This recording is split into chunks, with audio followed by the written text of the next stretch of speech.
മനസ്സാ, ഇങ്ങളറിഞ്ഞോ? ഞമ്മളെ സുക്കൂരേ മദ്രസയിൽ പോയിട്ട് 3 ദിവസം കഴിഞ്ഞു. ഇങ്ങക്കെന്താ ഒരു ചൂടില്ലാത്തത്? ചൂടുണ്ടാ? ഞാനെന്താ പനിച്ച് കിടക്കുക? ഇങ്ങള് പുന്നാരം പറയാണ്ടേ ഓനെ പറഞ്ഞയക്കാൻ നോക്കി. സുക്കൂറേ, സുക്കൂറേ. എന്താ ഇല്ലാപ്പാ? ഇവിടെ വാ.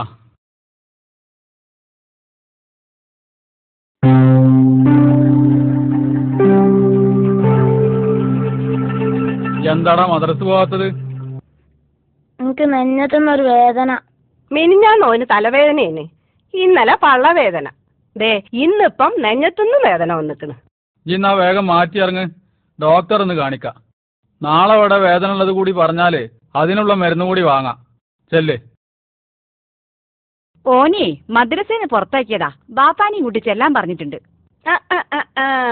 എന്നിട്ട് ഇപ്പഴാ ഇത് പറയണേ? ഞാൻ ഇന്നാ അറിഞ്ഞത്. നിങ്ങളെന്താ ഈ നോക്കിക്കണത്? പോയി മൊയിലാരെ കണ്ട് ചോദിക്ക്, സുക്കൂറിനെ എന്തിനാ പുറത്താക്കിയെന്ന്. ബാപ്പാനെ കൂട്ടി ചെല്ലാനാ പറഞ്ഞത്. അതിന് എന്റെ ബാപ്പ ഗൾഫിലല്ലേ സുക്കൂറെ? അതൊന്നും പറഞ്ഞിട്ട് കാര്യമില്ല, ആ ഉസ്താദ് പറഞ്ഞതാ. ആ അതോ അവൻ പറഞ്ഞതാ അതിന്റെ ശരി. ബാപ്പാനെ കൂട്ടി ചെല്ലാൻ പറഞ്ഞാ വല്യാപ്പാനെ കൂട്ടി ചെല്ലാൻ പറ്റൂല. പണ്ടത്തെ സിലബസ് അല്ല ഇപ്പൊ പുതിയ സിലബസാ.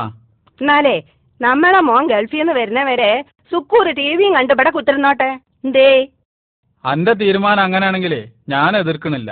രാവിലെ വെറും വയറ്റില് നിങ്ങൾ എന്റെ തൊള്ളയിലിരിക്കുന്ന വെറുതെ കേക്കണ്ട. ഓനെ കൊണ്ടോണില്ലേ കൊണ്ടോണ്ട.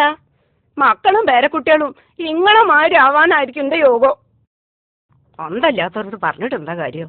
ഓ, ഈ വലിയ വിവരമുള്ള ആള് നേർക്കും നേരെ അത്തയ്യാത്ത് ചെല്ലാൻ അറിയില്ല. ഇങ്ങോട്ട് ഇന്നെ പഠിപ്പിക്കുക. മൊച്ചന്റെ മാതിരി നോക്കണ കണ്ടില്ലോള് കേറി പോയി കടന്ന്. ബാപ്പേ, തർക്കിച്ചെന്നിട്ട് കാര്യമില്ല. ഗൾഫിൽ നിങ്ങളെ മകൻ വിളിക്കുമ്പോ നിങ്ങൾ തന്നെ മറുപടി പറഞ്ഞോളി. അതൊന്നും നിങ്ങൾ കാര്യാക്കണ്ടില്ല. മുണ്ടാതെ പോയി തുണി കുപ്പായം മാറ്റി പോടന്ന്.